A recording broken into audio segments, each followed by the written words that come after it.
Yo, this is Joji Movie So Awesome. I'm Joe. I am One Jin. Today, spoiler alert, we're going to talk about Breaking Bad. No. Better Call Saul, Season 6, Episode 6. Episode 6. You have been warned. Let's Spoiler go. alert. Massive spoilers.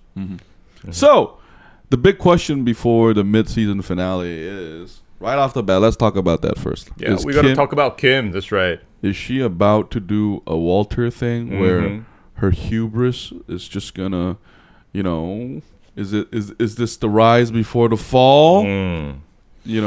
Because the episode begins with a flashback of another one of that was interesting. Another one of Kim's misdemeanors. Okay, misdemeanors. So we see that she got caught shoplifting, and then her mom arrives, and there's a little twist in that flashback. It's a little unclear, though, for me whether Kim instigated that theft or whether it was like part of her mother's plan and she went along with it. Yeah, that was a bit ambiguous. Yeah, I think that's intentional. But we're seeing two sides of Kim's childhood now. Because last time we saw the upright, go piss yourself, mother. She's very stubborn. I'm walking home. Yeah. This time we're actually seeing criminal behavior. And, even if Kim wasn't the one who instigated it, we can tell that she grew up from a mother that is surprisingly like Saul. But she was, I would say, very manipulative. The way she handled the store clerk. The mother, right? Yeah, because at first I was thinking that, okay, she's got a stern mother. But then at the end, after they get on the car, we realize that the mother sort of endorses Kim's behavior as long as she didn't get caught. Yeah. I mean, I think we always knew that Kim's mother was a trouble from that one flashback where she behaved completely differently than what we're seeing right now on this episode. But I think they left it intentionally like that because, see, if it was Walter, and let's say we already watched Breaking Bad up to season 4, right? Then we know what kind of man Walter is. Because Walter doesn't know himself, but by season 4, we're like, yeah, stop lying to yourself. You're a criminal. You're not Heisenberg. Yeah, you're not family man. You're lying to yourself. But here, I think they're doing it intentionally because you have to remember, up to season 4 of Better Call Saul, Kim didn't show that dark side that much. And then she had some fun with Saul on scamming some, rich asshole, so to speak. But here, I think it's still an open question on whether Kim will get away with it or, Kim will do the fall right now. But I initially thought there will be a big humiliation for Kim coming up. I'll go first on my theory. But I think they're not going to do that. I think she might get away with it. Because I remember the line from Saul where I once convinced a woman to sleep with me because I told her I was Kevin Costner, and then it worked because I believed in it, right? So Kim, I think Kim is a very different person from Saul because I think Saul is just learning to love himself and trust himself as Saul. He could never do that with Jimmy. But Kim is a different person altogether. I think she always had that deep trust in herself. I'm gathering this from the two childhood thing, by the way, because she was a little kid and she can. I don't see much kids that can tell their mother to go piss herself on that age. So I think Kim might just believe her own lie and get away with it. She just might. Because I'm more leaning towards that now because the show has so far like six episodes. There were some boring episodes, to be honest. Like looking back, I watched it again. I do feel like some were almost filler level. That will only be justified when we see this episode, right? But I think they put Howard in such a powerful position that I think they're going to do another surprise here. And I think Saul being rational here, I don't know. I was I've always been predicting that something bad's gonna happen to Kim because remember we don't see her in Breaking Bad. Yeah. So I'm thinking something's gonna go terribly wrong, and Jimmy and Kim are gonna have some sort of a fallout. That has always been my prediction. So watching this episode, I'm thinking maybe they're setting up the pieces to go to that conclusion. But as we've experienced from other seasons and other episodes, there could always be a twist. So like you said, maybe Kim will come out of all this without getting caught, and maybe continue to have her career as a competent lawyer. Because remember, we're constantly seeing that she's getting like a rope to escape from all this. She's getting her chance because she's proven herself. She has been proving herself to be a competent lawyer.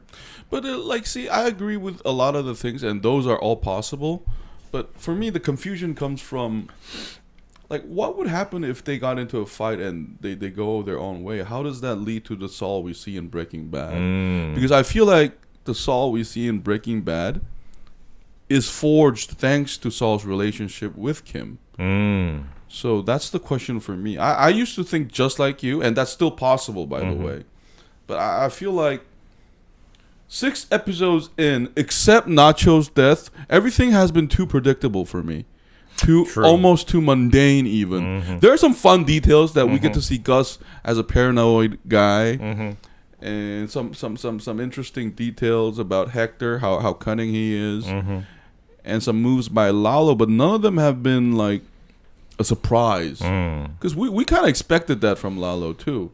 So my question is, if there is a fall that Kim is going to face, it may not be the mid-tier, like middle of the season finale, I think. Maybe she'll win big here and then fall a little bit later. Maybe they'll drag it until the end of the entire season. Yeah, because without Kim, and maybe she'll linger, but if she falls right now, like, I don't see how that adds excitement to the show either. That's very true. It's gonna take a lot of the steam out of the show. Yeah, if we see Kim fall here.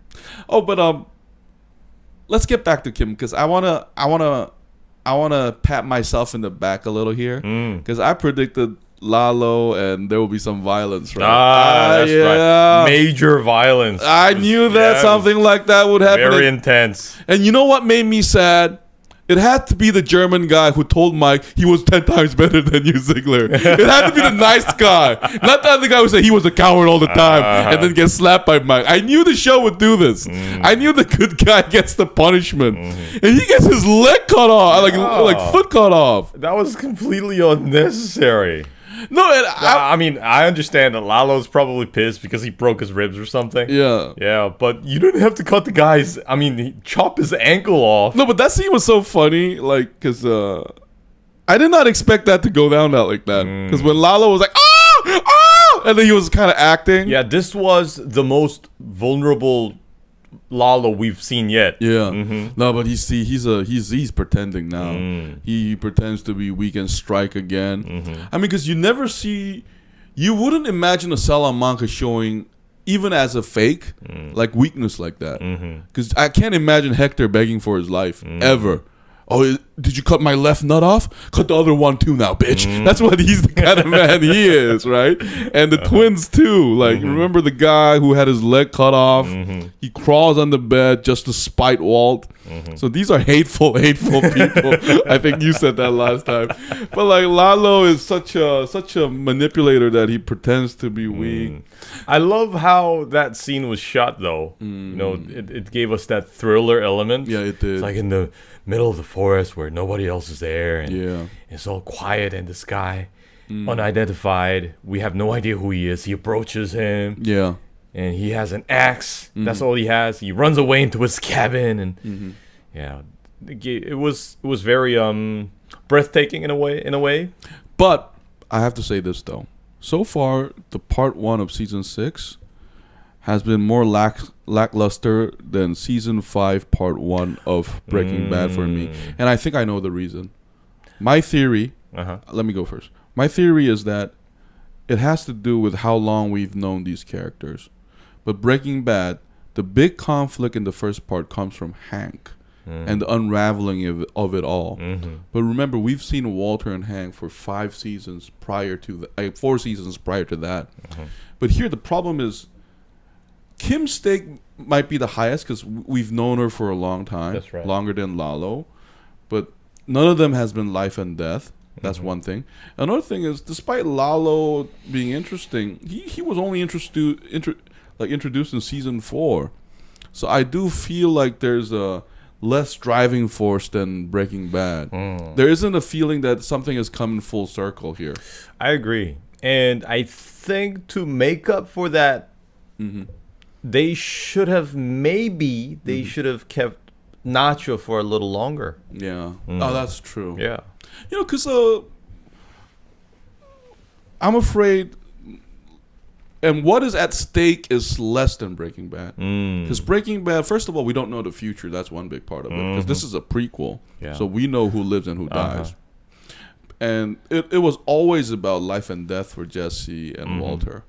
But here, the Lalo storyline and the Saul storyline didn't commingle as much as I wish it would.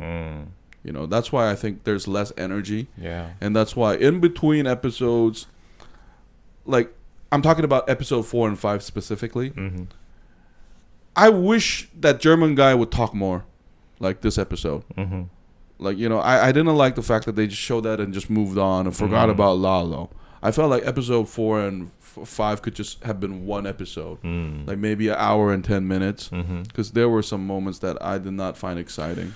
So in my case, one thing that differentiated Better Call Saul from Breaking Bad was the amount of time that went into showing us the transformation of these characters. Remember how, like, at the beginning of the show, we saw Chuck and Jimmy and how they interact and their conflicts and so on. So this transformation, I think, has been, in a way, the core of the show. Right. And I feel that we're slowly being distracted from that. Yeah. Because we have all these new, like you said, new characters. We were introduced to Lalo in the middle of the series. the middle of the series, not from the start. Because season 5 was just carried over by Hank. His revelation, like 2 straight episodes of Hank and Walt playing mouse catch, and then Hank dies. Spoiler. So here, I want a Chuck like flashback. Yeah. I want Saul to be connected to all this somehow. Especially with the Kim situation.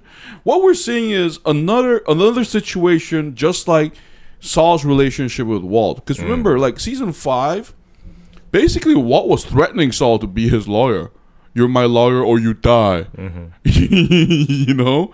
And here we're seeing Saul powerless again when Kim is the one driving the thing. And this is the problem I had with Ozark too. You know, Wendy was amazing in season 3, but season 4, I think they kind of failed to get, like, I think you mentioned that about like Marty not taking center stage. Yeah. Like here, there's another problem here. Like this show is called Better Call Saul, not Lalo and Kim. You know, so that's a little, I don't know. And like you said earlier, we already know the future. We can kind of guess who's going to live and who's going to die. So that should give even more reason for the show to focus on the transformation of these characters. Yeah. Since we already know we can kind of predict what's going to happen. No, but like Lalo's going to die. No, but we're going to see Kim's transformation. Like we think that though. This show we never know. And yes, we have Kim for the transformation, but we should also see more of Jimmy and, like you said, Chuck. Like what the only flashback I remember of Chuck and Jimmy is the one where the mother's about to die. No, but they also have that thing where they're at the campsite, remember? And Chuck is reading Jimmy an old story, right? Oh, okay. And that one, and the one with Chuck before he had that there was condition. a lot of flashback. Yeah. No, and see, their flashback always had meaning because it always connected to the present directly. For example, like Chuck and Jimmy when they're kids, remember that lantern? Mm-hmm. It's some kind of it's like a symbol of their bond of warmth. But remember how Chuck killed himself? He kicks the lantern. He kicks the lantern. Like we don't know if that's the same lantern, but it symbolizes like no more brotherly love ever. And it's ironic that Chuck is afraid of energy because I don't know. This is gonna go overboard. So, but anyway, my point was a lot of those flashbacks had to do with that central theme of will Jimmy outgrow Chuck? Will Chuck be okay? Will they accept each other? And that tragedy was amazing up to season 4. That's right. But after that, it became about Kim and Lalo. But season 5 was in a way perfect because we weren't near the finishing line. But here we know the finishing line is coming. So there is that big question. But in the show's defense, though, this series has always been about the ending. So we're just speculating, but this is just our impression. Like my impression, at least. Honestly, it's not been that like exciting so far. I mean, it's still fun and interesting. Oh, another thing I liked about this episode is that the show took some time to paint a picture on Howard. I really like the Howard making the coffee scene. Oh yeah, yeah. It kind of shows us it kind of gave us a very brief idea of what kind of person Howard might be. You know that scene made me sad because it made me feel like they're gonna do terrible things to Howard. you know how they always make you like a person before they kill you, or like 'cause remember Mike was just an enforcer around like season 2 or 3. We didn't have any emotions for him until the show showed him he has a granddaughter that he wants to funnel money to. And what Better Call Saul did was, did you know that his son died? And then he clapped back at those guys. He killed him and got away with it.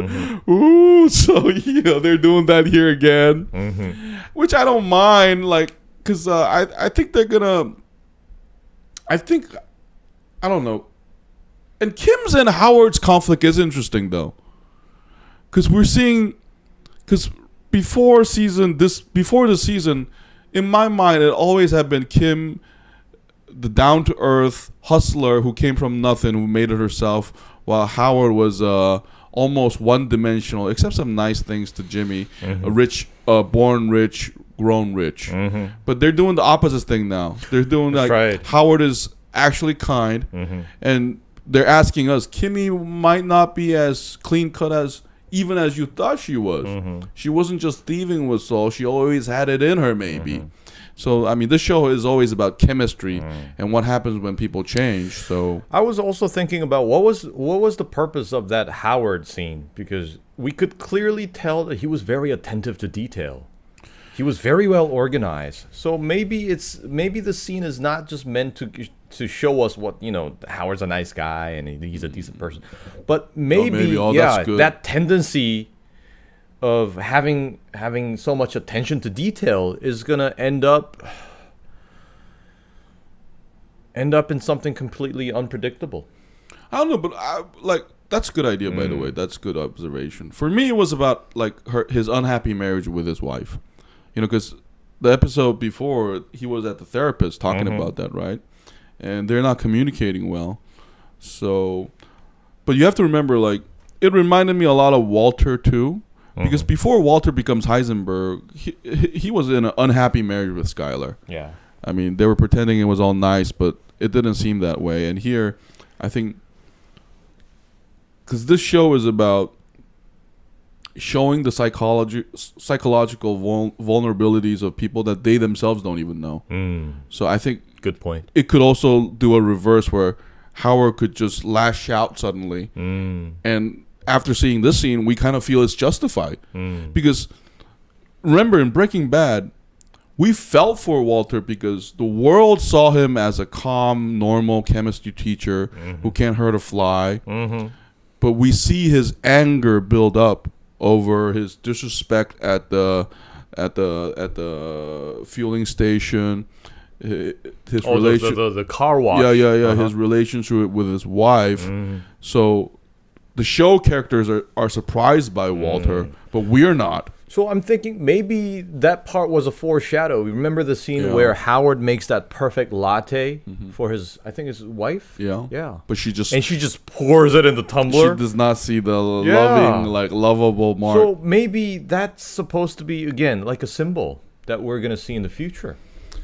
Yeah, I mean, I don't know. Like, see, this is what kind of frustrated me about this season, though. They give so little hint. It's unpredictable. So this last episode better fucking blow my mind. Because I have no idea what's coming. But there are instances where no idea what's coming is a good thing. And sometimes it's a bad thing. But here, like I said before, I'm just not as invested in these characters' conflict because they are only 1 season or 2 season. Like, it's been going on for 1 or 2 seasons. But like I said before in Breaking Bad, I mentioned Hank, but there's also that tension between Jesse and Walter that we've been watching for 4 seasons. Their love and hate relationship, right? I love you. I want to get approval by Walter. No, but fuck you, Heisenberg. You're a psycho. Walter's like, I love you like a son, but I also want to control you. That's building up. But here, we don't get that. Yeah. So, I don't know. And that judge plot, and then what annoys me is, I mean, they didn't even spell out what the plot involving the weird mustache judge is. Oh, that's right. I don't even know what the plot is. I just assume there's a video and they're going to do something. So, yeah, in the end, spoiler alert again, but Jimmy runs into him, the supposedly the real guy, and then they go into panic mode. But Kim, she asserts that they continue with the plan. So they gave us so little detail and so little hint. Like you said, we're still unsure what the hell's going on. So what's that like master plan of? Remember that they have that little board, like a dashboard, where they kind of check all the checklists. So now we know that they're at their end game, but we're still unclear about what the plan is. So like you said, they better blow our fucking minds. It's like I don't know, but see, this show is frustrating. The audience can be a good thing, though. You know what? Like, as long as the payoff is there, you know. So, like, but I'm just being honest. This has been the most frustrating season for Better Call Saul for me, because, like, on prior seasons, remember even Hector falling and then because his medicine is fake and Gus saving him. That scene was beautifully set up from prior season because we see Nacho get frustrated by Tuco. We see Hector behaving like the hothead that he is, and then we finally see him try to force Nacho's father into money laundering. So all of that comes together really nicely.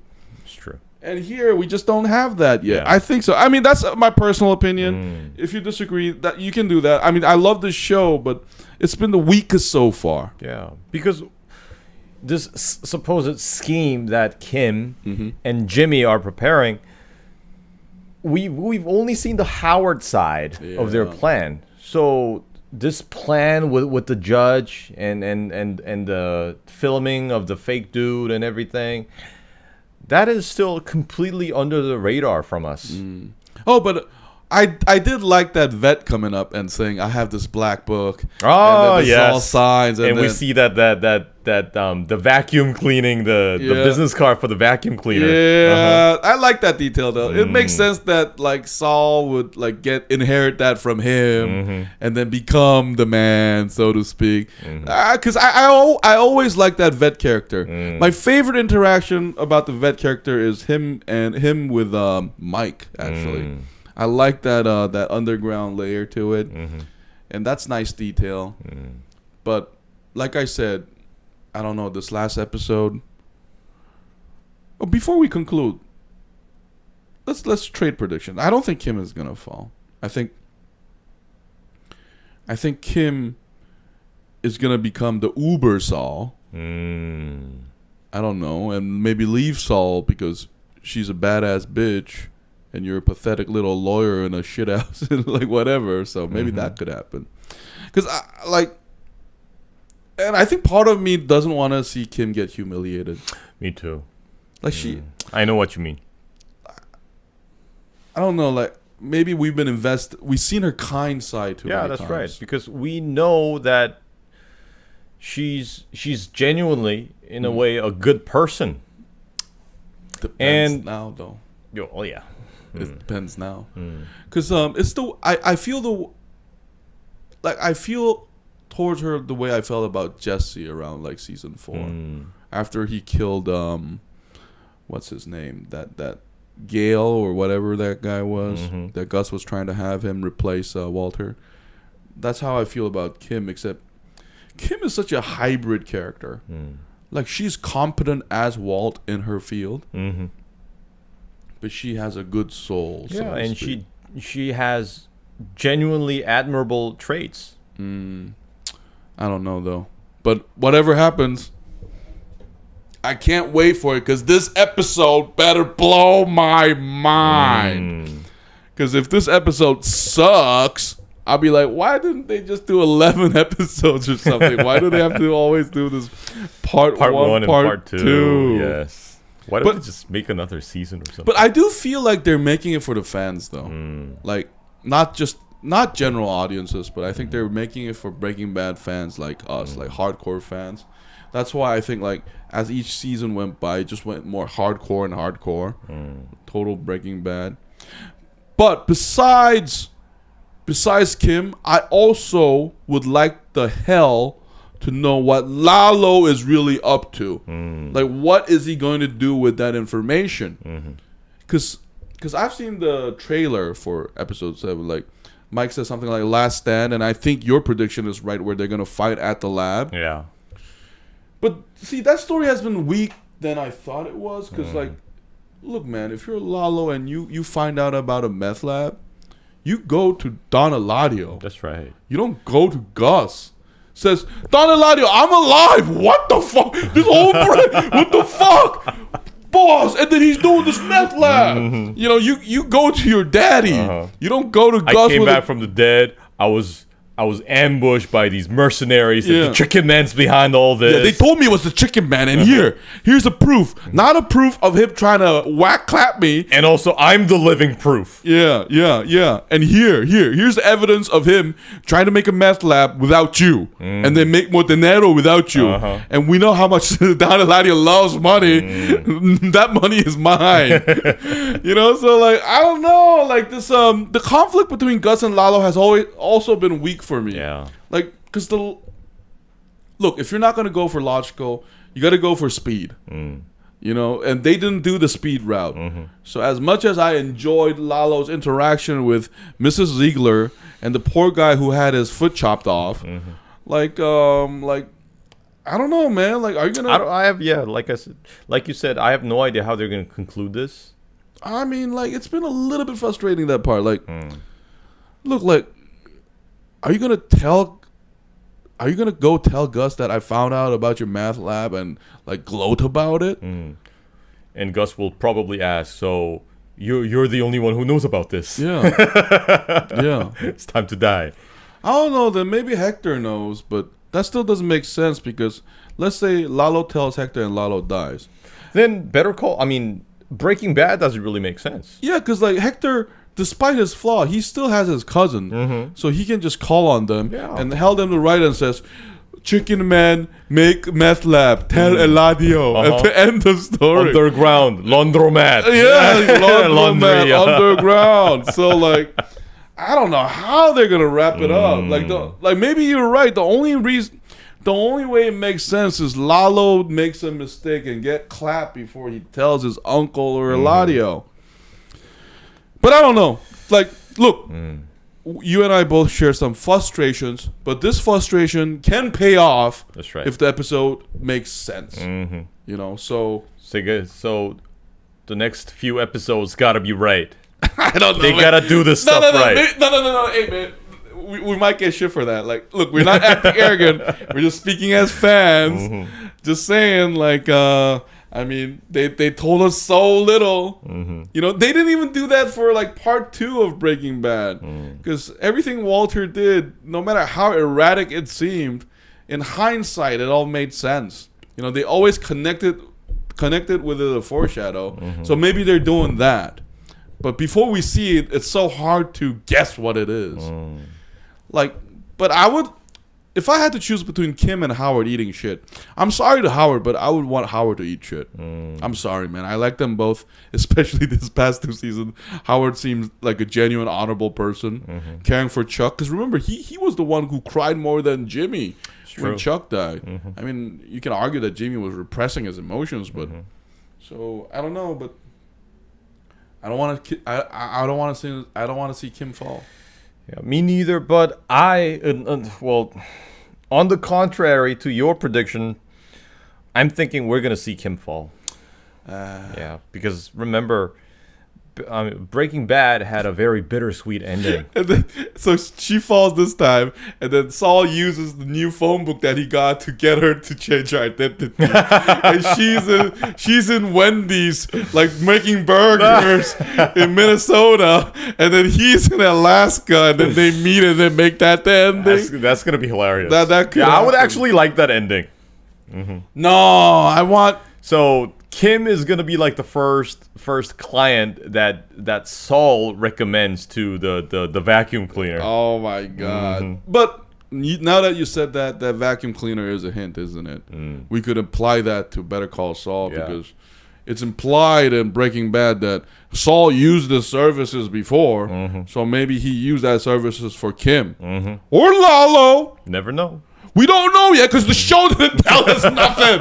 I want to know what the fuck is going to happen.